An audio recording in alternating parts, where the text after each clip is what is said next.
السلام علیکم ناظرین، میں ہوں عائشہ شاہد اور آپ دیکھ رہے ہیں P S a digital news channel. آئیے نظر ڈالتے ہیں آج کی بریکنگ نیوز پر۔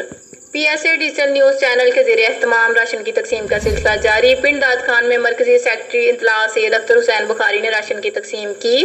حق بہو ٹرسٹ کے صدر حفظ ساکی نے بھی اس میں اہم کردار ادا کیا۔ حالیہ بارشوں سے متاثرین غریب عوام میں راشن کی تقسیم جاری۔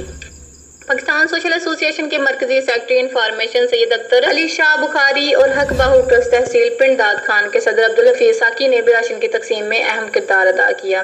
تحصیل پنڈ داد خان میں حالیہ طوفانی بارشوں، سیلاب اور تیز پہاڑی پانی سے شدید متاثرہ قصبہ کندوال کے متاثرین میں اسلامی ہیلپ یو پی او کے تحت لوگوں میں راشن تقسیم کیا گیا۔ پیر سلطان فیاض الحسن قادری سروری مرکزی چیئرمین حق بہو ٹرسٹ کی جانب سے متاثرین کو امداد تقسیم کر رہے ہیں۔ اس موقع پر ملک ظہیر آف ٹوبہ، عابد قریشی آف ہرن-پور بھی ہمراہ شامل ہیں۔ اسلامی ہیلپ یو کے ٹیم میں 400 سے زائد گھرانوں میں امداد تقسیم کی گئی۔